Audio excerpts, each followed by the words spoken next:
On est présentement au deuxième jour de la 22e édition du Festival Jazz et Blues de Saguenay. Et ce matin, on a l'honneur de recevoir en studio le porte-parole. Vous le connaissez, c'est une référence dans le milieu du jazz. Vous avez certainement lu ses livres, des articles, peut-être même des scénarios. Vous l'avez écouté à la radio. On est en compagnie ce matin de M. Stanley Péan. Bienvenue à l'émission, ça va bien? Oui, ça va, merci. Écoutez, c'est un vrai honneur de vous recevoir aujourd'hui pour parler de jazz, pour parler du festival, parce que vous en êtes à votre 6e participation. Déjà? En tant que porte-parole. Félicitations.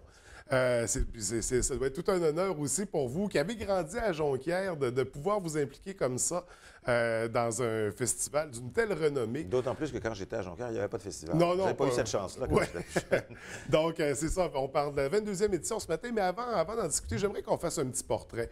Parce qu'au départ, c'est ça, on vous a connu à Jonquière, on dit que vous êtes membre fondateur du groupe du Maurice, le groupe Sanguin. Ben oui, Dominique, paix à son âme, Dominique qui nous a quittés récemment, avait recruté dans ses classes des élèves dans la Ligue d'improvisation du Cégep. Et moi, j'étais en théâtre avec Dominique Lévesque, qui m'avait demandé, ça te tente-tu de faire partie d'un projet que je suis en train de monter. Puis c'est comme ça qu'on est arrivé à monter le groupe Sanguin.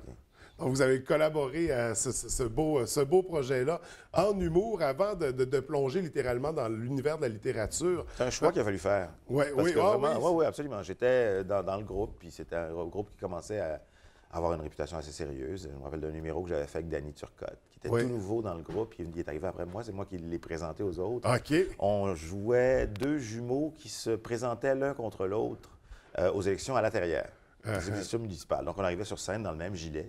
C'était des jumeaux siamois, alors. C'était un sketch assez grotesque. Mais quand même, Voilà, qui devait être assez hilarant. C'était assez drôle. Oui. Donc, c'est ça. Ça a commencé avec un humour. On a tout de suite plongé dans l'univers de la littérature, duquel vous avez été très actif. D'ailleurs, vous avez remporté de nombreux prix. On pense entre autres à l'édition au Salon du livre du Saguenay-Lac-Saint-Jean. Et là, j'en ai noté quelques-uns. Vous avez au moins 4 prix là, au Salon du livre du Oui, Saguenay-Lac-Saint-Jean. absolument. J'ai été bien traité par le Salon du livre. Absolument. Donc, une grande passion pour la littérature. À un moment donné, on a fait le pont avec la radio. Qu'est-ce qui vous a amené à... Bien, c'est une continuation un peu parce qu'en 2001, Radio-Canada m'avait approché pour animer un magazine littéraire. Donc, je suis rentré à la radio pour parler de littérature. Et j'ai animé pendant 3 ans Bouquinville, qui était diffusé le dimanche matin sur la chaîne culturelle. Oui. Ça, c'était avant que je passe à la radio musicale. Oui, c'est ça, parce que tranquillement, pas vite, on a pu découvrir votre grand intérêt pour le jazz. D'ailleurs, vous avez écrit sur le sujet, animé de nombreuses émissions. Ça vient d'où cet amour-là pour la musique jazz? J'ai grandi, à vrai dire, entre la bibliothèque de mon père, qui enseignait la littérature, et la discothèque de ma mère. Alors, ma mère avait une discothèque extrêmement éclectique qui allait de la musique de danse haïtienne jusqu'à la musique de concert européenne, les grands compositeurs classiques. Et ça passait par toute la gamme de musique possible. Puis, je me suis rendu compte, adolescent, que quand tu cherches la musique qui t'intéresse et tout, mais je me suis rendu compte que ce qui m'avait toujours allumé, c'était le son des cuivres. Puis peu importe, je repense à tout ce que j'aimais quand j'étais plus jeune, que ce soit des chansons de Gilbert Bécaud, de Charles Aznavour, que ce soit le funk de Kool and the Gang. C'était toujours des groupes où il y avait des trompettes et des saxophones. Donc, je me suis bien rendu compte que c'était ces instruments-là qui m'intéressaient d'abord. Je ne veux pas dire à l'exclusion des autres, mais puis ces instruments-là, c'est dans le jazz qu'ils ont été le mieux utilisés, soyons sérieux. Là. Donc, ça a toujours été présent. Ça a toujours été présent, c'est à un moment donné, il a fallu que j'en prenne conscience. Oui. Et en prendre conscience et pratiquer cette passion-là, la vivre à un point tel que vous êtes devenu littéralement la référence jazz, là, je veux dire. J'ai tellement lu là-dessus, tellement vu de films, tellement regardé des documentaires, puis écouté de la musique, bien sûr, là, parce que vraiment, je suis devenu boulimique de musique. Je suis boulimique de musique en général, je dirais, mais de jazz en particulier. Oui, c'est votre plat préféré. Absolument. Donc, le jazz est là, c'était tout naturel, c'est ça. Déjà, la 6e participation en tant que porte-parole, c'est un retour dans la région, c'est la musique que vous aimez, c'est l'univers que vous appréciez. On revient à la première édition. Comment vous aviez réagi à cette demande-là du festival? Oh, tout naturellement, wow, parce que le festival, je le voyais évoluer depuis quelques années, puis bon, on n'a pas toujours le temps de se déplacer pour aller faire ça. Puis là, je me dis que le travail m'emmène ici, puisque venir ici en tant que porte-parole, ça sous-entend aussi diffuser l'émission quand le jazz est là, à partir des studios de Chicoutimi. Donc, OK, je vais aller passer une semaine à Saguenay. Je travaille supposément, mais on jouait l'utile à l'agréable. Je cours les shows. C'est ça, vous allez être très actifs durant toute la semaine. C'est la 6e participation, donc en tant que porte-parole. Une grosse édition. D'après vous, qu'est-ce qui fait que le festival Jazz et Blues de Saguenay est rendu aussi gros, d'une renommée internationale? Bien, c'est d'abord et avant tout parce qu'il a, il a cette caractéristique d'être un festival de proximité. C'est un festival où il y a des gros noms qui viennent, puis c'est l'occasion de les voir dans des contextes extrêmement intimistes. Il n'y a pas beaucoup de grandes salles. Ce sont des petites salles à taille humaine où là, tu es proche de l'artiste, où l'artiste est à ta disposition. C'est pas les grands festivals comme, mettons, Montréal. C'est pas vrai que tu vas aller prendre un verre nécessairement avec la personne que tu viens de voir sur scène. Non, mais ça peut arriver ici, et ça arrive souvent.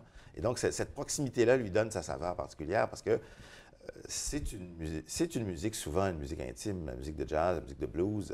Je me rappelle de Lucky Peterson, il y a 2 ou 3 ans, qui jouait à l'Inter, mais on est collé sur lui, puis il descend de la scène pour aller chercher un verre pendant qu'il est encore en train de jouer à la guitare. Puis, je veux dire, il y a quelque chose de très, très festif, puis quelque chose qui ressemble à ce que le blues a toujours été, par exemple. Si je parle du blues, là, c'est une musique où, traditionnellement, le bluesman, il débarque dans ton village, dans ta petite ville, pour chanter les problèmes de la vie de tous les jours, puis donc entrer en contact avec la communauté. C'est une proximité, une chaleur qui s'inscrit bien là, dans la région du Saguenay-Lac-Saint-Jean. Je crois que ça fait partie de notre marque de commerce. De notre ADN, même. Oui, tout à fait. Écoutez, si on parlait de la 22e édition, les incontournables, selon vous, de cette édition? Il y a Stacey Kent, qui est une chanteuse américano-britannique qui joue au Théâtre Banque Nationale samedi, le 8. C'est absolument à ne pas manquer. Parce qu'elle a une seule autre date au Canada cette année.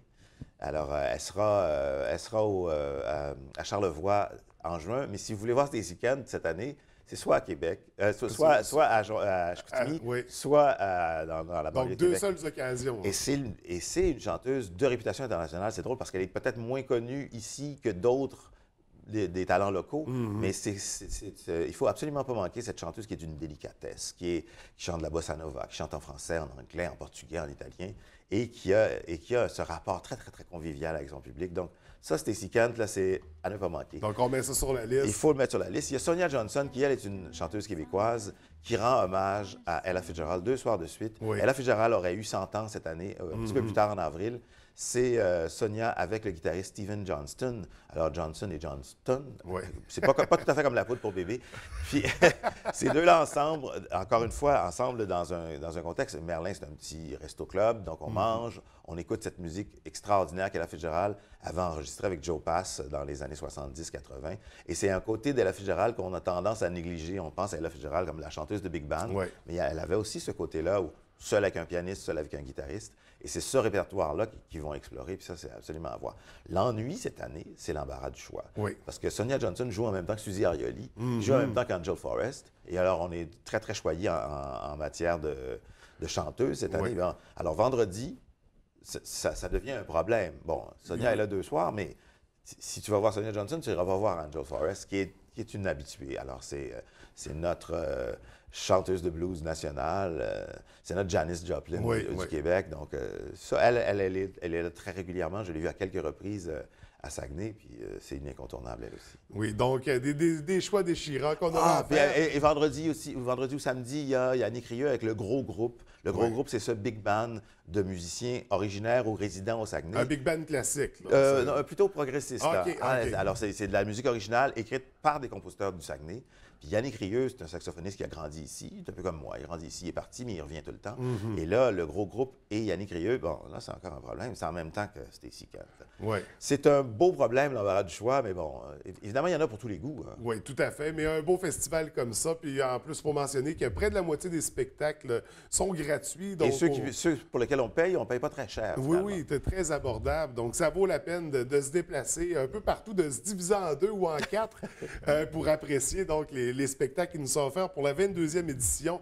Donc, vous, toute la semaine, c'est ça, vous allez être un peu partout. On va vous entendre. C'est ça, j'enregistre l'émission le matin pour libérer mes soirées pour le jazz. Donc, normalement, l'émission est en direct. Je l'enregistre le matin à Radio-Canada et ensuite, en soirée, vous allez me croiser sous le dôme ou dans n'importe quelle des belles salles qu'on a ici. Donc, un festival où on peut rencontrer les artistes, mais on peut aussi rencontrer Stanley Péan, discuter avec lui de jazz, de musique. En terminant, qu'est-ce qui s'en vient pour vous, là? Côté littérature, côté radio, est-ce qu'on a des trucs à surveiller? J'ai un livre sur lequel je peine, je bosse depuis 2 ans et demi, qui s'appelle De préférence la nuit, qui est un recueil d'essais sur le jazz. Donc, à chaque chapitre, je m'interroge sur le rapport du jazz au cinéma, le jazz au théâtre, le jazz en littérature. Puis ça, c'est toujours à travers des histoires précises, des histoires qui mettent en scène des artistes qu'on aime, là, Miles Davis, Chet Baker, ou alors Jacques Couba-Séguin, qui est un trompettiste vivant, un ami à moi avec qui j'ai tourné en Pologne. Alors, je vais tout vous dire sur le voyage en Pologne d'il y a 3 ans. D'ailleurs, qui participe. Il était hier soir au Théâtre Banque Nationale et c'était grandiose. Il jouait avec le Quatuor Saguenay. Oui, oui. Wow! Est-ce qu'on surveille le lancement pour la 23e édition du Festival Jazz et Blues? Bien, tant qu'il me réinvite, je serai là. OK. Donc, on surveille ça de très près. Mais en attendant, on se concentre sur cette programmation extraordinaire, M. Péan. Merci pour votre passage. C'est un vrai plaisir de vous recevoir. On vous souhaite une très belle 22e édition. Merci, plaisir partagé. Merci.